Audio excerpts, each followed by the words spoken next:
अस्सलाम वालेकुम dear students, उम्मीद है आप सब खैरियत से होंगे। आज हम अपने 9th क्लास की लेक्चर सीरीज़ का 3rd लेक्चर स्टार्ट करने जा रहे हैं।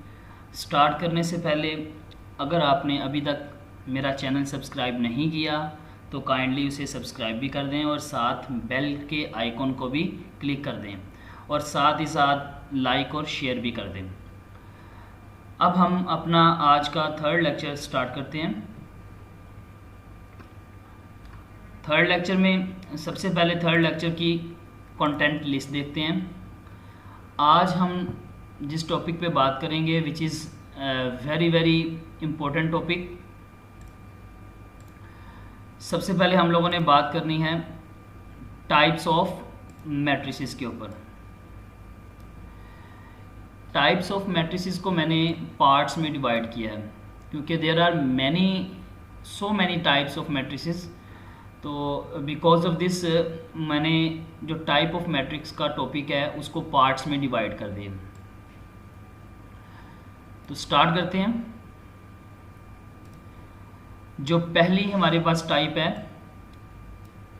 रो मैट्रिक्स, हम इसके बारे में बात करेंगे कि रो मैट्रिक्स किसे कहते हैं, उसकी डेफिनेशन देखेंगे, उसका ऑर्डर देखेंगे और उसकी एग्जांपल्स देखेंगे।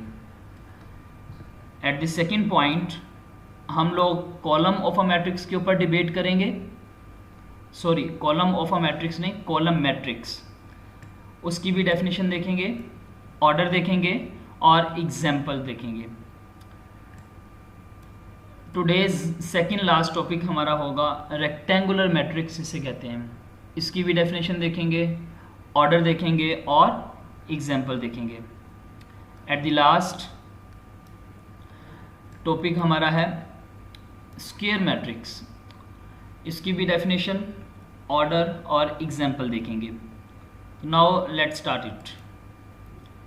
Types of matrices which are important, मैं यहाँ पे लिख देता हूँ।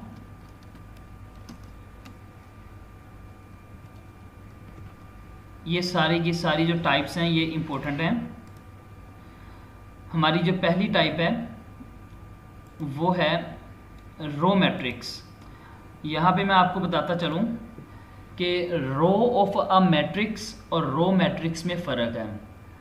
रो ऑफ अ मैट्रिक्स की जब हम लोग बात करते हैं, रो ऑफ अ मैट्रिक्स की, तो वो किसी भी मैट्रिक्स का कोई ना कोई पार्ट होता है, एक हिस्सा होता है, मुकम्मल एक मैट्रिक्स नहीं होता।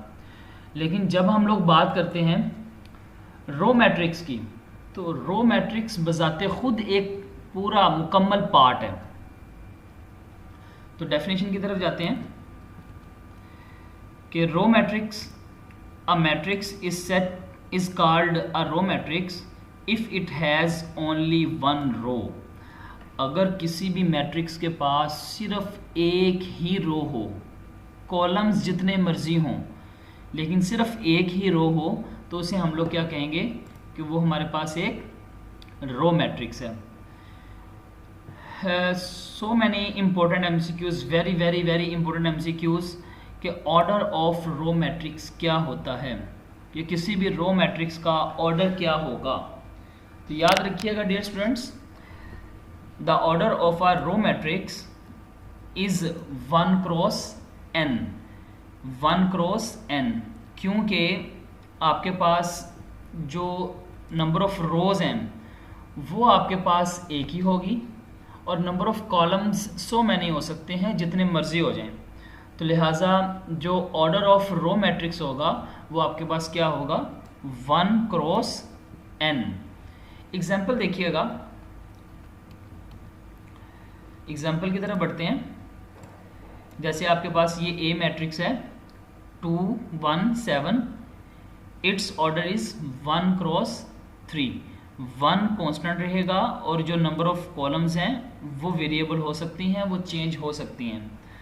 तो यहाँ पे देख लें कि आपके पास एक ही रो है इस मैट्रिक्स के अंदर और कॉलम्स 3 हैं। तो ये था हमारा रो मैट्रिक्स। अब हम देखते हैं कॉलम मैट्रिक्स। जिस तरह हम लोगों ने बात की थी कि कॉलम ऑफ अ मैट्रिक्स और कॉलम मैट्रिक्स ये दोनों मुख्तलिफ होते हैं। कॉलम ऑफ अ मैट्रिक्स किसी भी मैट्रिक्स का एक पार्ट होता है, जबकि column matrix itself a complete matrix. अब इसकी डेफिनेशन देखते हैं। A matrix is called a column matrix if it has only one column, अगर उसके पास सिर्फ एक ही कॉलम हो। लेकिन एग्जाम्पल जो नंबर ऑफ रोज़ हैं वो जितनी मर्जी हों, लेकिन उसके पास कॉलम एक ही होना चाहिए। Again very very important, the order of a column matrix, sorry यहाँ पे हमारे पास आना है कॉलम मैट्रिक्स, तो मैं यहाँ पे लिख देता हूँ column matrix. Order of a column matrix is m cross 1। Order of a column matrix is m cross 1। Example देखिएगा, आपके पास एग्जाम्पल है, जैसे B आपके पास एक मैट्रिक्स है जिसके अंदर देखिएगा इसका ऑर्डर क्या है 3 क्रॉस 1, क्योंकि 3 रोज हैं आपके पास और एक ही आपके पास कॉलम है। तो जब आपके पास नंबर ऑफ रोज जितनी ज़्यादा हों, जितनी मर्जी हों, लेकिन कॉलम एक ही हो, तो उसे हम लोग क्या कहते हैं कि वो हमारे पास एक कॉलम मैट्रिक्स है। आज की हम अगली डेफिनेशन के ऊपर जाते हैं। अगली डेफिनेशन है आपके पास रेक्टेंगुलर मैट्रिक्स। रेक्टेंगुलर मैट्रिक्स इसे कहते हैं a matrix is called rectangular if the number of rows is not equal to the number of columns. अगर किसी भी मैट्रिक्स के अंदर रोज की तादाद और कॉलम्स की तादाद आपस में इक्वल ना हो, तो उसे हम लोग कहते हैं रेक्टेंगुलर मैट्रिक्स। इसका भी ऑर्डर देखिएगा, the order of rectangular matrix, यहाँ पे भी रेक्टेंगुलर मैट्रिक्स आना है, तो मैं इसको भी चेंज कर देता हूँ।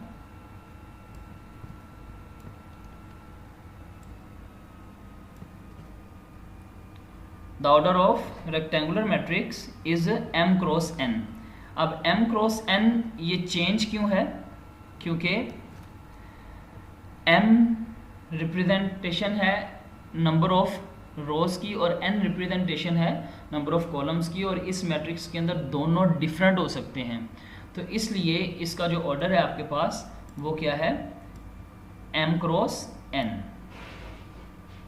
एग्जाम्पल देखिएगा, एग्जाम्पल है आपके पास, जैसे C मैट्रिक्स है आपके पास, तो जिसका ऑर्डर C मैट्रिक्स का ऑर्डर है आपके पास 2 क्रॉस 3, क्योंकि इसके अंदर रोज कितनी हैं 2 हैं और कॉलम्स कितने हैं 3।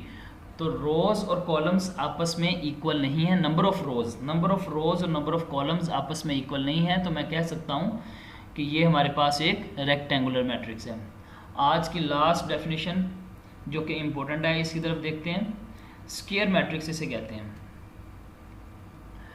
कि a matrix is called square if the number of rows is equal to number of columns. Number of rows और नंबर ऑफ कॉलम्स अगर इक्वल हो जाएं तो उसे मैं क्या कहूँगा कि वो हमारे पास एक स्क्वायर मैट्रिक्स है। इसका भी ऑर्डर देखिएगा, ऑर्डर में थोड़ी सी मिस्टेक है तो मैं इसको रिप्लेस कर रहा हूँ, sorry for disturbance। The order of square matrix is m by n और n by n, कि हम लोग इसको m by n कह लें, m by m कह लें या फिर n by n कह लें, क्योंकि इसमें नंबर ऑफ रोज और नंबर ऑफ कॉलम्स आपस में इक्वल होने। एग्जाम्पल देखिएगा, जैसे D आपके पास एक मैट्रिक्स है 2 3 -5 6 और इसका ऑर्डर क्या है 2 by 2, क्योंकि इसके अंदर नंबर ऑफ रोज और नंबर ऑफ कॉलम्स आपस में इक्वल हैं, तो लिहाजा मैं कह सकता हूँ कि इसका ये एक आपके पास स्क्वायर मैट्रिक्स है। डियर स्टूडेंट्स, ये था आज का हमारा टाइप्स ऑफ मैट्रिक्स के ऊपर लेक्चर। उम्मीद है कि आप लोगों को समझ आई होगी। इससे आगे इंशाल्लाह ताला हम लोग नेक्स्ट क्लास में देखेंगे। अल्लाह हाफिज़।